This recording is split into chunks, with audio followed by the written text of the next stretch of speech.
All right, let's get right into it. Today, we're looking at a super short but really powerful piece of writing.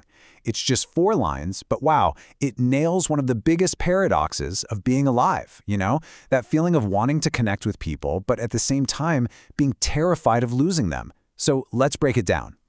So it kicks off with this really stark and I think super relatable contradiction. I mean, think about it.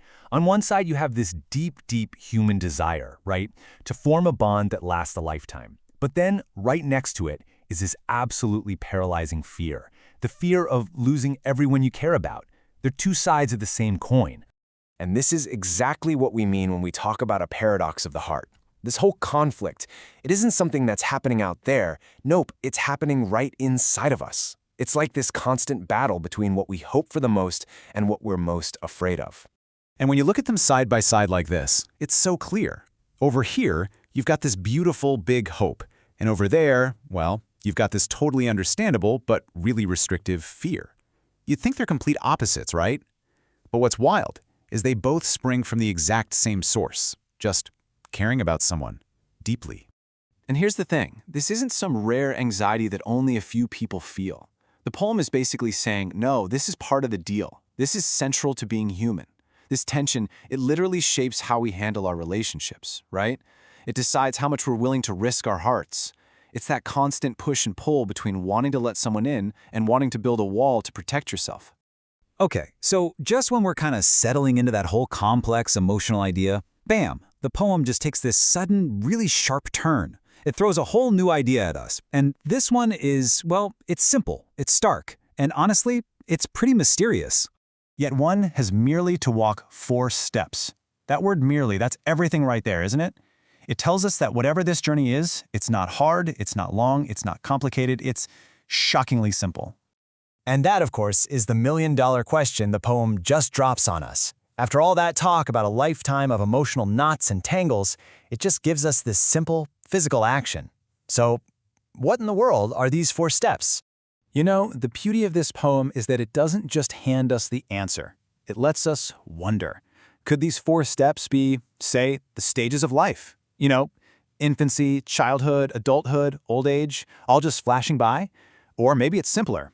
Maybe it's just about how shockingly short life is, how it can feel like you're just taking a few steps from the start to the finish. It almost feels like a countdown, doesn't it? And seeing it laid out like this really drives it home. It's so concrete. 1, 2, 3, 4. It's a journey we're all on, every single one of us. And it's over so fast. There's this quiet, kind of unstoppable rhythm to it. So let's really focus on that number for a second. 4. Not 1,000 steps, not even 100, just 4. It's such a tiny, finite number. And what it does is it makes that whole idea of a lifetime from the beginning of the poem feel huge and, at the exact same time, incredibly fragile. And this is where it all comes together. The poem's final line. This is where we find out what those 4 steps were for. It's where the meaning becomes, well, chillingly clear. The destination of this very short walk is a meeting with mortality.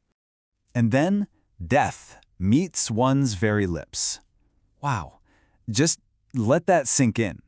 Think about the words it uses. It's not a fight. It's not some violent end. It's not even just fading away. It's a meeting. That makes it sound so personal, doesn't it? And unbelievably close. So what the poet's doing here is using this really cool literary tool called personification. It's giving human qualities to an idea. So death isn't just, the end. It's not a biological process. It's treated like a being, an entity that can actually meet you.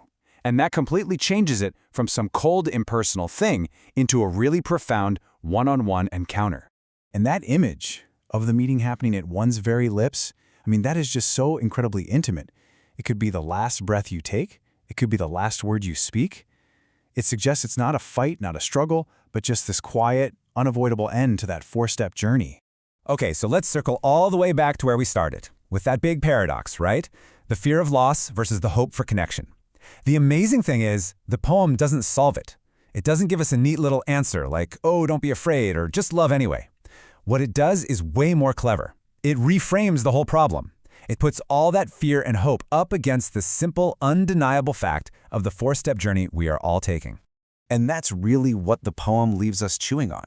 Once you truly accept that the walk is this short and the end is so personal and certain, how does that change things? Does it make that big fear of loss feel a little smaller? Does it suddenly make the idea of forming that bond, that lifetime connection, seem way more urgent, maybe even more beautiful and necessary than ever before? So, in the end, the poem just flips the question right back on us. It doesn't give us the answers. What it gives us is a powerful new way to look at the question itself. If you knew for a fact that the journey was only 4 steps, how would you choose to live them? What would you do with those few precious steps? And that, I think, is the question it wants us to carry with us.